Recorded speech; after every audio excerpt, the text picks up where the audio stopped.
$417,000, $367,500, $273,000, $28 მილიონზე მეტად არის შეფასებული ქონება, რომელიც ბიძინა ივანიშვილმა დაალომბარდა. რატომ არის ეს ასეთი დაბუდადებული თემა? გეუბნებით, ბიზნეს ტრანზაქციები ხორციელდება. ქონება, რომელსაც ივანიშვილი ბრიტანული კომპანიების გავლით ფლობდა, მისივე შვილის ბანკში დააგირავა და მილიონობით $. გამოიტანა. ანუ რისთვის ალომბარდებს ბატონი ბიძინა ამ ქონებას? ქართულ ხომ მისი ბანკია, ქალბატონო მაია. ჩვენი გუნდი არ ყვევდა და 8 საათზე მოგიყვებით. ტოტალური სანქციების ფონზე ივანიშვილს ფული გამოელია, თუ ბრიტანული სანქციების მოლოდინში ცდილობს აქტივები გაყინვას გადაარჩინოს. ქართულ ხომ მისი ბანკია. ვერ გადახდის შემთხვევაში ისევ მას დარჩება ეს ქონება? შაბათის გუნდმა აღმოაჩინა, რომ ბიძინა ივანიშვილმა მისი პირადი კომპანიისათვის ბანკიდან ფულის გამოსატანად დააგირავა საქველმოქმედო ფონდის ქონებაც, რომელზეც 2020 წელს ამტკიცებდა, რომ ქველმოქმედებისთვის გაიღო. რა ხდება ბატონ კახა? ქართულს ქონება ხო არ შეიძლება რომ გამოიყენოს საქველმოქმედო ფონდია? მთელი საქართველოს ყურადღება, რომ დაკავებებზე და რეპრესიებზეა გადასული.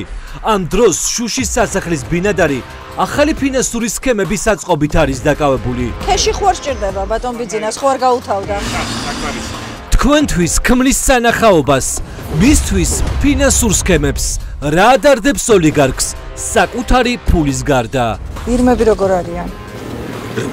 ჩვენივრად არ ყოფილან ბანკის წარმომადგენლები აქ ასაზომად შესაფასებლად. ბაკურიანი, შავი ზღვის სანაპიროს მიწები, ორთაჭალა, წყნეთი, ქონებები, რომელსაც ივანიშვილი 10 წლეულები აგროვებდა და ხელს არ კიდევდა, დაგირავებულია და ფულად არის ქცეული. შენობა ჩაიდო მთლიანად ბანკში იპოთეკით. გამორიცხულია ჩემ. არა, დოკუმენტები მაქვს საჯარო რეესტრის. დღეს საღამოს 8 საათზე ერთად გავარკვიოთ ოლიგარქის ახალ ფინანსურ აბლაბუდაში.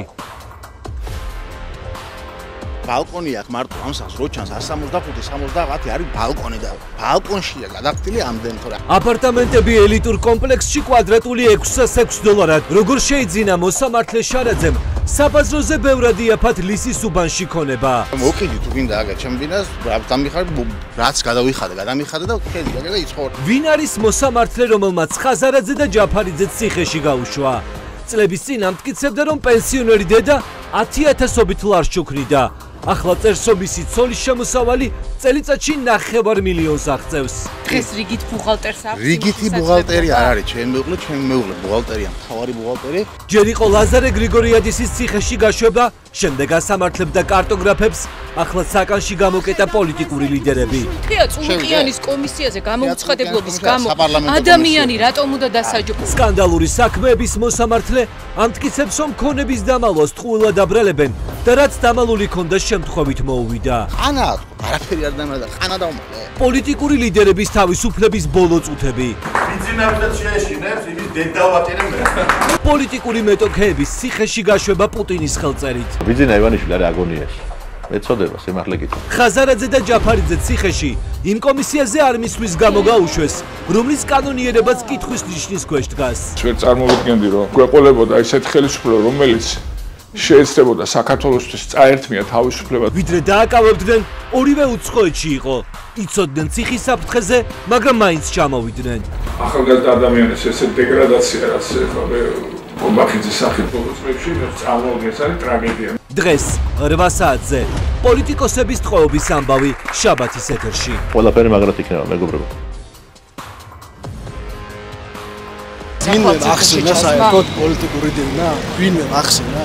ღარიბაშვილის მამა და კორუფციის ბრალდები დაკავებული მიქაუტაძის რძალი, ნაპოვნია ჰესების საერთო ბიზნესი. პროკურატურა რომ გვეუბნება გადამალულ ქონებას ვეძებთო, არის თუ არა სამიზნე ოცნების ექსპრემიერი. რა როლი აქვს ღარიბაშვილს ამ ბიზნესებიდან ფულის აღებაში? მათ შორის ჰესების, ეს ხო მარტივი კითხვაა.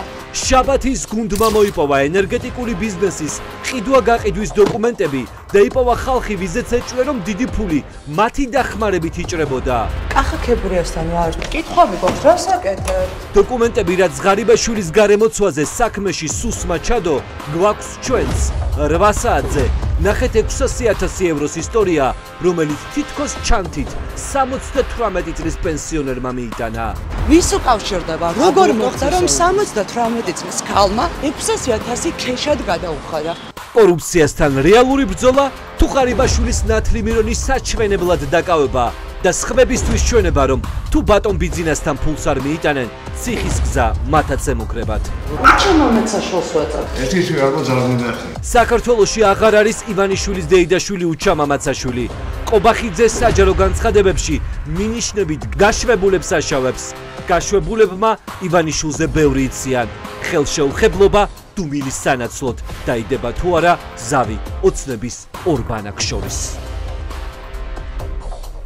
ორი შეხვედრა შედგა, სადაც მე თანხად ძალობდნენ ფინანსურ პოლიციაში. პირველ შეხვედრაზე რომ მქონდა ჩამწერი მოწყობილობა. სკანდალური ჩვენება სასამართლო დარბაზში. ბიზნესმენი ამტკიცებს, რომ საქმის დალაგების სანაცვლოდ ფინანსურ პოლიციაში დიდი ქრთამი გადაიხადა. დამაპატიმრებდნენ თუ არ გადავიხდიდი $400,000. შუამავალი პოლიციის მაღალჩინოსანი. ქრთამი $400,000. დაპირება რომ ძიება შეწყდებოდა. ბიზნესმენს, რომელმაც სისტემა ელიტურ კორუფციაში ამხილა, პროკურორი უსმენს და არ რეაგირებს. სახელმწიფო მოხელეები რომ ქრთამს ითხოვდნენ, ამით არ დაინტერესდეთ. მე არ მეხება ეგ საკითხი. ელიტური მანქანების იმპორტიორი ამბობს, რომ ქრთამი შუამავალს შინაგან საქმეთა სამინისტროს ერთ-ერთ შენობაში მიუტანა. როდესაც ფულის მეორე ნაწილის გადაცემა დააგვიანა, ესროლეს. ჩხუბის ხმა შემომესმა. იქიდან მოხდა აქტ გასროლ. რამდენად იყიდება თავისუფლება ძალოვან უწყებებში? და რამდენს ძალოვან ბიზნესმენებს, ვისაც მშვიდი ცხოვრება უნდა. სოსო რამიშვილის მითითების საფუძველზე აიღეთ ქრთამი $150,000 ოდენობით. ვინ გაბედავდა ქრთამის აღებას, თუ დანაშაული სისტემური არ იყო? ფინანსური პოლიციის შეფი, რომელიც უწყებას მაშინ ხელმძღვანელობდა, კავშირზე არ გამოდის. ბატონ სოსოსთან ვარ, შეგიძლიათ გადასცეთ? ქრთამი ბრალდება და ქართული ოცნება დღეს 8-ზე. დღეს საღამოს 8 საათზე ამ სტუდიიდან ჩვენ მოგიყვებით ამბებს, რომელსაც სხვაგან უბრალოდ ვერ